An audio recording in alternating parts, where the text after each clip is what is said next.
Attention guys, panibagong araw, panibagong property ang ipapakita ko sa inyo sa oras na ito. So andito kami sa bayan po ng Anao, Tarlac at meron kami ipapakitang 1.9 hectare po dito. So sakto rin po, meron po kaming kliyente po na tumitingin po sa property ngayon. Andiyan yung kliyente po namin, galing pa tayo sa Maynila. Prospect buyer po nung isang kasama po namin sa team. Yan, si Kuya Chris, prospect buyer po niya. So ipapakita ko sa inyo itong property na ito.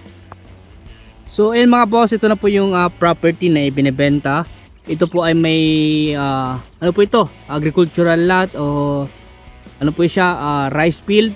Sa ngayon po yung ibang part ay tinamnan po nila ng mga gulay o to, sitaw. Doon po sa part na yon ay tinamnan po nila ng palay.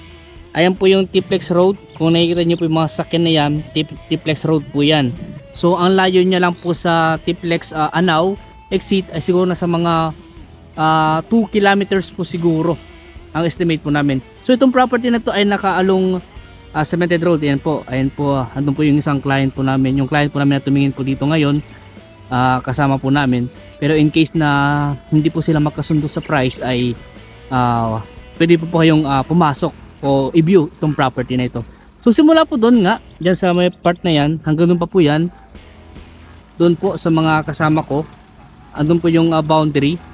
Yan, nasa mga 50 meters po yung kanyang entrada. So along cemented road, power line andun lang po sa banda roon. Source of water po dito, deep well, wala nga lang pong nawasa.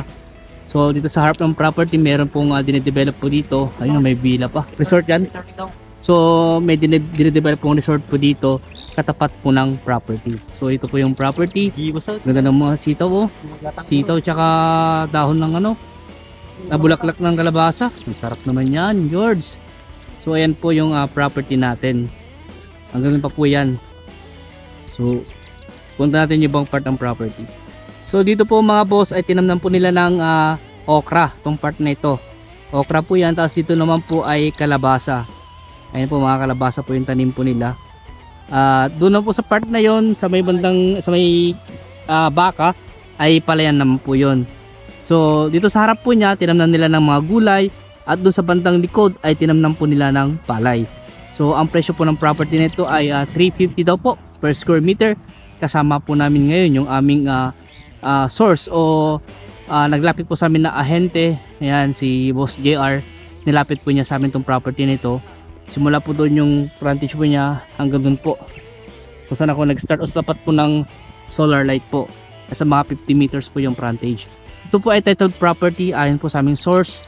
At ano po ito, itatanong ko na lang po mamaya sa kanya kung tax updated at kung buhay yung nakapangalan sa title, dahil kausap po kasi nila ngayon yung prospect buyer po namin. So sila po muna yung makipag-usap at kung sakali po, pero kung ano po, pag na-upload ko po ito, pwede naman po mag-viewing hanggat wala pong money involved.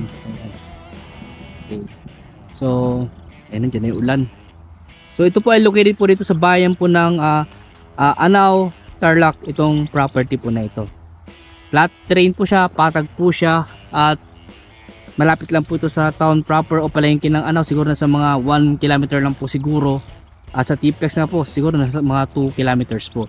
Source of water po dito, meron na po siyang deep well. Ayun po yung deep well po niya. Ayun po.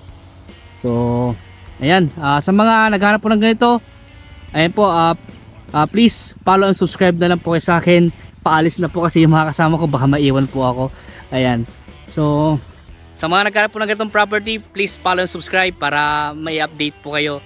At maraming salamat po and God bless po.